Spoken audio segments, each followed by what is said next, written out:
Welcome once again to our Easter and post-Easter reflections as we move through the month of May and we move through the Easter season. We move along in the next week to the celebration of the great feast of Pentecost, the coming of the Holy Spirit. Did you ever notice how fascinating in film and in books and on television lawyers are? And how we love to see the lawyers working to help people get out of a dilemma or a difficulty that they're in. A lawyer can give direction, can help us through difficulties, can give us considerations of ways to move. I remember as a young man listening to Perry Mason. Always loved Perry Mason. Perry Mason could figure it out. He always helped the good guys, and whatever was happening, no matter what happened on each presentation, he always did well, and the good guys won. And now we can go to Netflix and we can watch a whole season of LA Law and see how people in very contemporary moral dilemmas oftentimes are helped by the use of a lawyer. And I'm reminded of that today because we're coming close to that celebration of Pentecost, the coming of the Holy Spirit. And the reading today says to us basically, I won't leave you alone. I will give you an advocate. An advocate is kind of a fancy word for a lawyer, a guide, someone who can move us in different directions when we need to.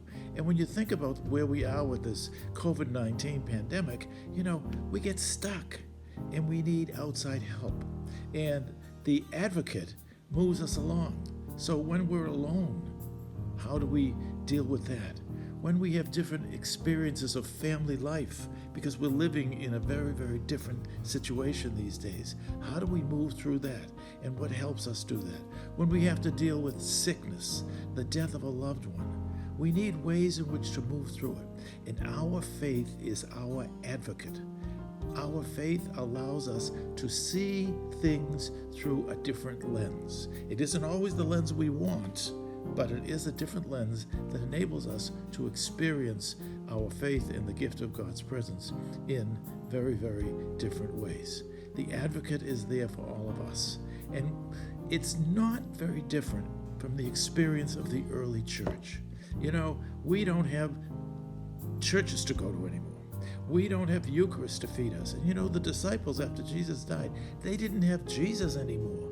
They didn't have the words of encouragement and strength, and yet they found a way because the advocate, the Holy Spirit, guided them to found the church that we experience today. We do experience God's presence in the Eucharist and in our church buildings, but that's not the only place we do that, and we need to focus on that and think about it as we go through these days, because sometimes we can feel left out, bereft, and alone.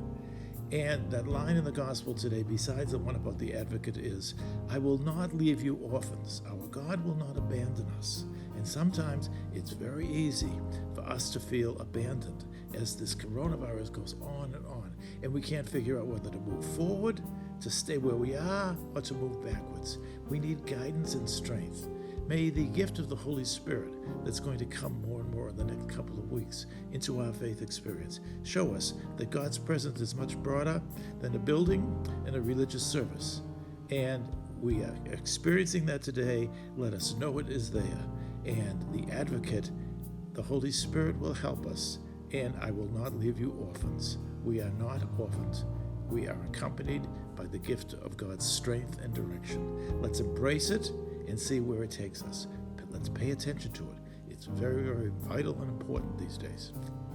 And as we move forward, I always remind you that CatholicTV.org has services on the weekend, as does Notre Dame University in South Bend, Indiana, and also, of course, St. Cecilia's in the Back Bay.